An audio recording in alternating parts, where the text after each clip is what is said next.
So my underwriting, year one gross sales based on in place was 120 grand. What I'm doing, and I think I underwrote this from like a standpoint of like start to finish heavy, from like what I do when I first look at it to ultimately getting there.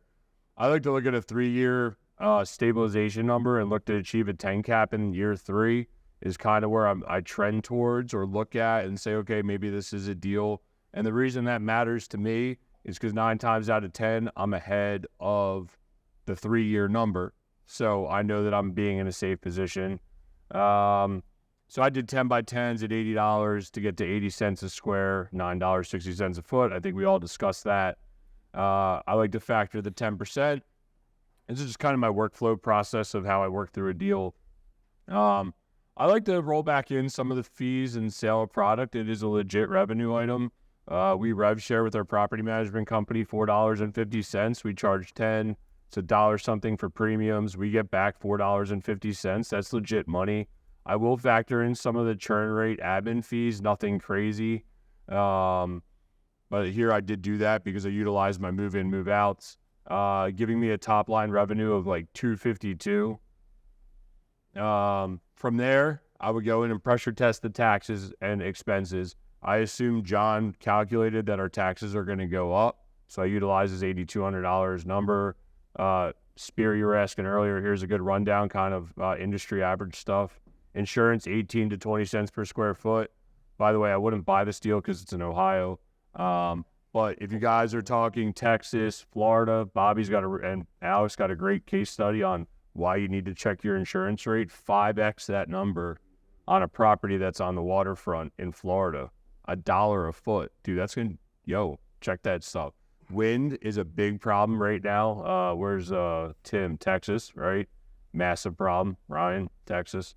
So make sure you look at that. Make sure you check your floodplains. Flood insurance did get better. I don't know if anybody's experienced. I had a massive savings. FEMA switched it around how they do that, but that was not a factor here. Repair and maintenance, 25 cents a foot. Utilities, 4,800. I think I just used yours.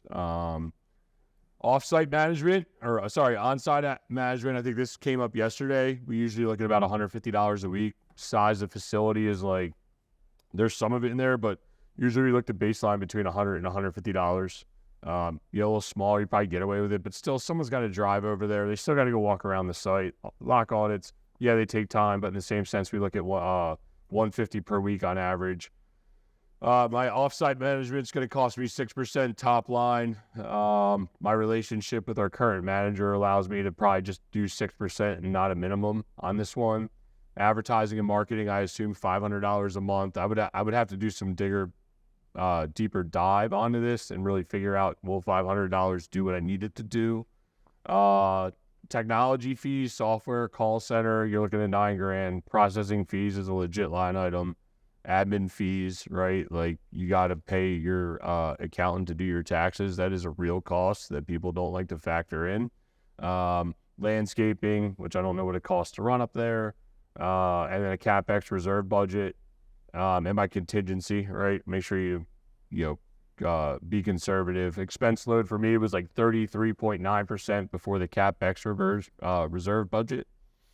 Again, you got fixed doors, you got roofs, you got stuff down the line that's going to break.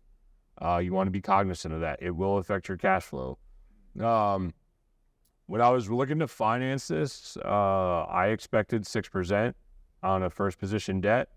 I talked about this earlier, looking at potential IO products long-term to preserve cash flow. How would I structure the deal? I'd be looking at first position debt, 75% LTC, so whatever it costs us to buy it. And then if we need a massive CapEx reserve, we didn't really discuss how much CapEx was required here. I would do the equity for the additional funding. I would do a 65-35 equity sponsor split with an 8% preferred return. A lot of people ask, why do I do it that way and not the 50-50 model? I do it this way because it preserves some of my equity. But like Kenny, you just got an 8% check. Bobby got an 8% check, right? Like, the checks are coming in. It makes, when your investors are in the deal, it makes it real rather than waiting this timeline. I remember Shane talking about, when do I make payments, right? Because like, I feel obligated to pay my investors because the investment's not real when you Not that it's not real. The investment doesn't feel real until you start getting returns on it and the money's coming to you, right? Versus say you're just buying into equity. It's like buying into a startup. Are you going to get paid? We don't know. Hopefully we get cash flow positive and get paid. So for me, this provides downside risk to my investors that at least they're earning 8%. I screwed it up. Guess what? You're always earning 8%. If there's no cash flow, you're still earning 8%. It always accrues. I just try to pay it out in real time. I try to buy deals that allow me to buy and service not only the debt service, but the preferred return in real time. No, oh, you're getting 8%, but I'm only going to pay you out 4%, right? Like it's real time payments.